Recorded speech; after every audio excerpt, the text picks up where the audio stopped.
पर सैम एक बहुत ही अनलकी लड़की होती है जिसके साथ हमेशा कुछ न कुछ गड़बड़ होती ही रहती है। हेजल सैम को गुड लक टॉयज दिखाने के लिए कमरे में आती है ताकि उसे भी कुछ गुड लक मिल सके। उसके पास बहुत से लकी टॉयज थे पर एक लकी पेनी की जगह अभी भी खाली थी। वो कहती है कि लकी पेनी के मिलने से गुड लक आती है। वो दोनों एक ही ऑर्फनेज में रहते थे और आज हेजल को एडॉप्ट करने के लिए एक फैमिली आने वाली थी जिसके लिए दोनों काफी एक्साइटेड थे। पर सैम का उस ऑर्फनेज में आज लास्ट दिन था क्योंकि अब वो 18 साल की हो चुकी थी और अब उसे कहीं और रहना होगा और अपना ख्याल खुद ही रखना होगा। इसके बाद सैम वहाँ की हेड के साथ अपने नए घर के लिए निकल जाती है। उसे वहाँ रहने के लिए काम भी करना पड़ेगा और उसकी नई जॉब अगले दिन 8 बजे से शुरू होने वाली होती है। इसके बाद सैम को उसके नए घर पे पहुँचा दिया जाता है और अगली सुबह वो उठकर काम पे जाने के लिए तैयार होने लगती है। पर उसके बैड लक की वजह से वो जो भी काम करने जाती है वो बिगड़ ही जाती थी। पर किसी तरह वो इन सब चीजों से निपटते हुए एक सुपरमार्केट पहुंचती है जहां उसे नौकरी मिली थी। वो वहां अपना काम शुरू कर देती है पर वहां भी उसका बैड लक पीछा नहीं छोड़ता जिसकी वजह से वो कोई भी काम सही से नहीं कर पाती है और इसीलिए वहां का मैनेजर उसे सुपरमार्केट के बाहर ट्रॉली अरेंज करने का काम देता है। शाम को काम खत्म करने के बाद सैम उस ऑर्फनेज में हेजल से मिलने जाती है पर वहाँ उसे पता चलता है कि जो फैमिली हेजल को एडॉप्ट करने के लिए आने वाली थी वो नहीं आए और अब एक और फैमिली है जो संडे को आने वाली है। सैम जाकर हेजल से मिलती है। वो बहुत उदास होती है। तब सैम उसे जाकर समझाती है कि उसे जरूर अपनी फैमिली मिलेगी और वो भी इसी संडे को। हेजल थोड़ी खुश होती है और कहती है कि क्या पता उससे पहले उसे वो लकी पेनी भी मिल जाए। शाम को सैम एक कैफे के बाहर सैंडविच खा रही होती है। तभी वहाँ पे उसे एक ब्लैक कैट दिखाई देती है। वो उस कैट को अपनी सैंडविच खाने को देती है और उसी से बातें करने लगती है कि काश उसके पास थोड़ा गुड लक होता तो वो उसे हेजल को दे देती ताकि उसे एक अच्छी फैमिली मिल सके क्योंकि उम्र बढ़ने के साथ ही फैमिली मिलने के चांसेस कम होते जाते हैं और वो नहीं चाहती कि हेजल भी उसी की तरह बिना फैमिली के रहे। पर तभी वो कैट उस सैंडविच को लेकर वहाँ से भाग जाती है। जब सैम वहाँ से उठकर जाने लगती है तो उसे वहाँ पे नीचे एक गोल्डन पेनी मिलता है। वो उसे अपने पास रख लेती है और अगली सुबह जब वो उठकर अपने सारे काम कर रही होती है तो वो नोटिस करती है कि उसका सारा काम परफेक्ट हो रहा है। उससे कोई गलती नहीं हो रही थी। वो उस पेनी को गौर से देखती है और उसे आजमाने के लिए वो जानबूझकर वो सब करने लगती है जिससे काम खराब हो पर वो हर बार परफेक्ट ही होती है। वो सुपरमार्केट में भी आज काफी अच्छे से काम कर रही होती है जिसे देखकर उसका मैनेजर भी बहुत हैरान और खुश भी होता है। पर उसकी ये खुशी ज्यादा देर तक नहीं रहती क्योंकि उसका वो पेनी गलती से टॉयलेट में फ्लश हो जाता है और उसके जाते ही उसका बैड लक फिर से वापस आ जाता है। वो फिर से उसी कैफे के बाहर खड़ी सोच रही होती है। तभी वहाँ पे वो ब्लैक कैट आती है। सैम उससे बातें करने लगती है कि उसके जाने के बाद कल उसे यहाँ पे एक गुड लक पेनी मिली थी पर उसने उसे टॉयलेट में फ्लश कर दिया। ये सुनते ही वो कैट उससे गुस्से में कहता है कि तुम ऐसा कैसे कर सकती हो। एक कैट को बात करता हुआ सुनकर वो हैरान हो जाती है। सैम देखती है उस कैट के कॉलर में वैसा ही निशान है। वो समझ जाती है कि वो पेनी उसी कैट ने उसे दी थी। वो उससे एक और पेनी मांगने लगती है पर वो कैट वहाँ से भागने लगता है। सैम उसका पीछा करती है और एक जगह वो छुपकर देखती है कि वो कैट कोई पासवर्ड डालकर एक पोर्टल खोलता है और फिर उसके बाद वो उसके अंदर चला जाता है। सैम भी उसके पीछे उस पोर्टल के अंदर चली जाती है और इसके बाद वो एक अलग ही दुनिया में पहुंच जाती है। वो कैट उसे वहाँ देखकर बहुत डर जाता है। वो उससे कहता है कि वो उसका पीछा क्यों नहीं छोड़ देती। वो कैट उसे बताता है कि उस दिन उसके कॉलर से गलती से वो पेनी वहाँ गिर गई थी। वो पेनी लकलैंड वालों को इंसानों की दुनिया में भी लकी बनाती है और इसीलिए वो उसे हमेशा अपने साथ ही रखते हैं और यहाँ लकलैंड में इंसानों का आना मना है। तभी उन्हें कोई आता हुआ सुनाई देता है। वो कैट जल्दी से सैम को वहाँ छुपा देता है। इसके बाद सैम देखती है कि दो लकी लेप्राकॉन उसके सामने आए जिन्हें बस उसने खिलौने के रूप में ही अभी तक देखा होता है। वो लेप्राकॉन उस कैट से उसका पेनी मांगने लगते हैं क्योंकि वापस आने के बाद सबको वो पेनी वहाँ के पेनी डिपो में जमा करनी होती है। वो कैट उनसे कहता है कि आज वो अपनी पेनी खुद कैप्टन को दे के आएगा। अब वो कैट बहुत परेशान होता है क्योंकि उसे कुछ भी करके वो पेनी ढूंढनी होगी। सैम उसे एक आइडिया देती है कि वो लेप्रोकॉन के कपड़े पहनकर वहाँ के पेनी डिपो में जाएगी और फिर वहाँ से एक कॉइन चुरा कर ले आएगी और फिर उससे पहले वो हेजल को गुड लक देके वो पेनी उसे वापस कर देगी। तभी हमें पता चलता है कि उस कैट का नाम बॉब है और उसे उसका आइडिया बिल्कुल पसंद नहीं आता क्योंकि पेनी डिपो तक पहुँचने से पहले उसे वो पेनी गेट पे ही जमा करनी होती है। तब सैम उसे अपने बैग के बटन को पेनी की तरह तब तक इस्तेमाल करने को कहती है बॉब को भी उसकी बात माननी पड़ती है क्योंकि उसके पास और कोई रास्ता नहीं था। इसके बाद हम देखते हैं कि वहाँ की कैप्टन सारी कैट से उसका पेनी कलेक्ट कर रही है। बॉब सैम को वहाँ के दूसरे रास्ते से अंदर जाने को कहता है और वो जाकर कैप्टन को अपनी बातों में फंसाता है और फिर जल्दी से उस बटन को डालकर वहाँ से आगे बढ़ जाता है। बॉब सैम को अपने फ्रेंड जेरी के कपड़े पहनने को कहता है और फिर वो दोनों पेनी डिपो की तरफ निकल पड़ते हैं। वहाँ का नजारा देखकर सैम की आंखें खुली की खुली रह जाती है। वहाँ से आगे बढ़ने के बाद वो जेरी से मिलते हैं। बॉब जेरी को सैम से मिलवाता है और वो जेरी को कहता है कि सैम का यहाँ पे आज पहला दिन है और वो उसे वहाँ के पेनी डिपो में ले जाने को कहता है क्योंकि वहाँ पे जाना सिर्फ लेप्रेकॉन को ही अलाउ था।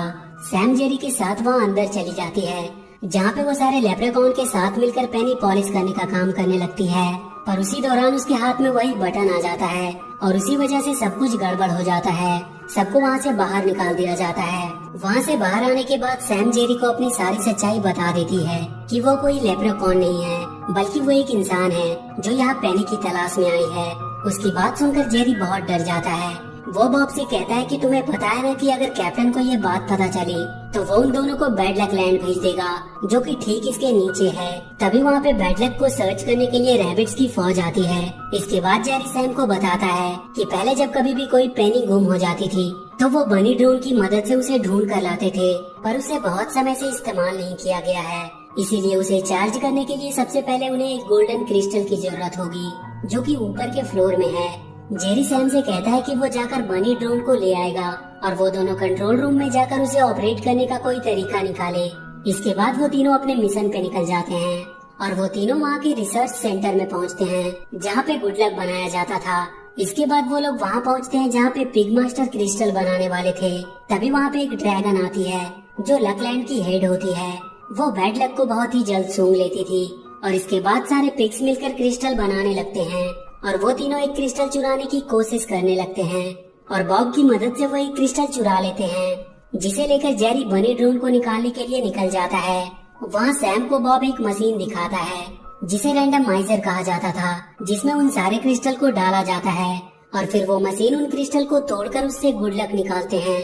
उस मशीन में 2 स्टोन भी लगे होते हैं जिनमें से एक ऊपर से गुड लक को खींचता है और एक नीचे से बैड लक को, और फिर वो उन्हें मिक्स करके लक लाइन के थ्रू इंसानों के पास भेज देते हैं। जेरी तब तक बनी ड्रोन के पास पहुंच चुका था और अब बॉब वहाँ के कंट्रोल रूम में जाके उसे कंट्रोल करने का तरीका ढूंढता है। सैम देखती है वहाँ से वो पूरी दुनिया पे नजर रख रहे होते हैं। बॉब वहाँ के एक बनी का ध्यान भटकाते हुए उसका कंप्यूटर ले लेता है और जॉय स्टिक की मदद से बनी को कंट्रोल करने लगता है और उसे पोर्टल की मदद से इंसानों की दुनिया में पहुँचा देता है और बहुत जल्द वो उस पेनी को लोकेट भी कर लेता है और वो बनी उस पेनी को हासिल कर लेता है और फिर वो होम बटन दबाकर वहाँ से बाहर आ जाता है।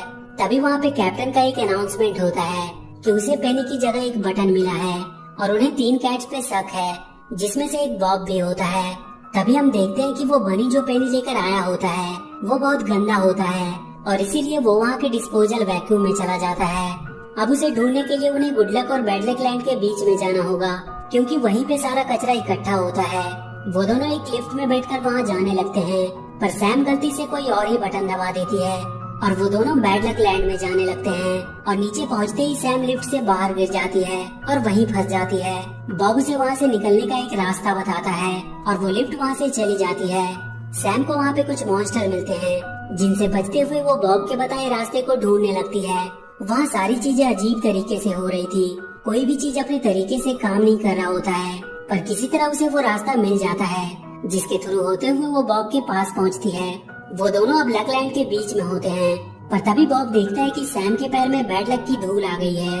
वो उसे तुरंत झाड़ने लगती है। तभी उन्हें वहाँ का केयर टेकर जेफ आता हुआ दिखाई देता है।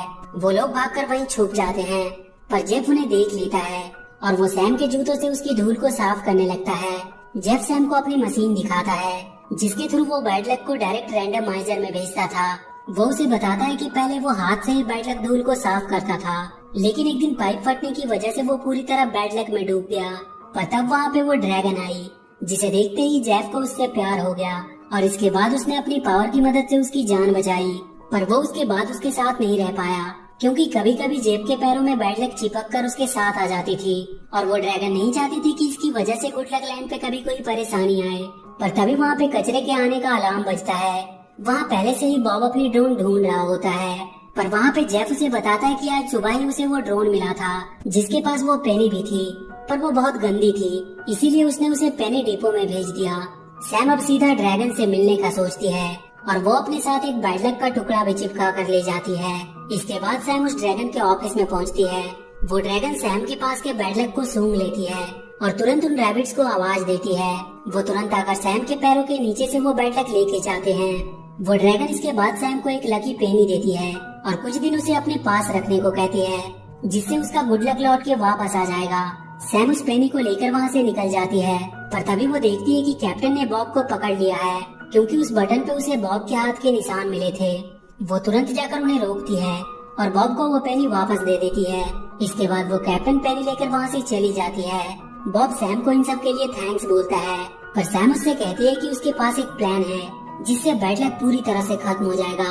वो दोनों जाकर जैक से छुपते हुए रैंडमाइजर को बंद कर देते हैं और इसकी वजह से बैड लक का ट्रांसमिशन रुक जाता है। और इसके बाद हेजल वापस से इंसानों की दुनिया में जाने लगती है। तभी उन्हें बैड लक की धूल दिखाई देती है।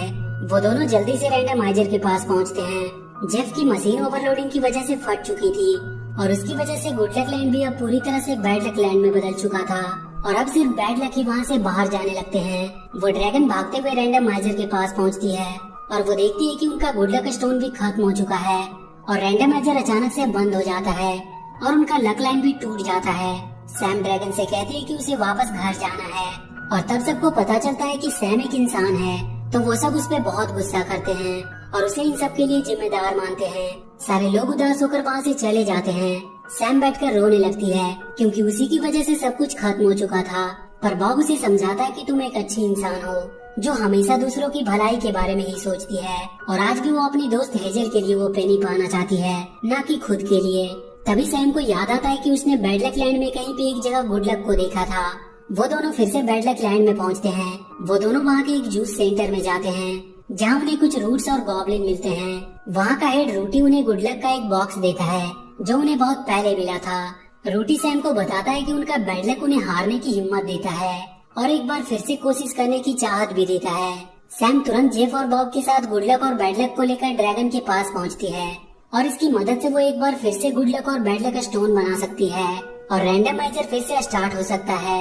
ड्रैगन अपनी आँख से वो स्टोन बना देती है, पर उसने इस बार 3 स्टोन बनाया था और वो रैंडमाइजर में इस बार बैड लक स्टोन को नहीं लगाना चाहती थी ताकि सब कोई खुश ही रहे, कोई उदास न हो कभी। और वो दोनों गुड लक स्टोन को लेकर वहाँ लगाने के लिए निकल जाती है, पर सैम बैड लक स्टोन को लेकर उसके पीछे जाती है और ड्रैगन को समझाती है कि उन्हें गुड लक और बैड लक दोनों की जरूरत है, क्योंकि बैड लक की वजह से वो उन सब से मिल पाई और अगर उसकी लाइफ में सब कुछ सही होता तो वो कभी ये सब नहीं कर पाती और कभी उनमें दोस्ती नहीं होती। ड्रैगन भी समझ जाती है कि दुनिया को दोनों लक की जरूरत है और फिर वो दोनों स्टोन को वहाँ पे लगा देते हैं, जिसकी वजह से रैंडमाइजर फिर से एक बार शुरू हो जाता है और एक बार फिर से वहाँ पे सब कुछ पहले की तरह हो जाता है। सैम देखती है कि हेजल को एक फैमिली ने अडॉप्ट कर लिया है और इसके बाद ड्रैगन सबके साथ बैड लक लैंड में जाता है और वो उन्हें एक गुड लक स्टोन देती है और इसके बाद सैम वापस जाने लगती है, पर बॉब भी हमेशा उसके साथ ही रहने की बात कहता है। और इसके बाद हम सैम और बॉब को हेजल से मिलते हुए देखते हैं और इसी के साथ ये मूवी यहीं पर खत्म हो जाती है।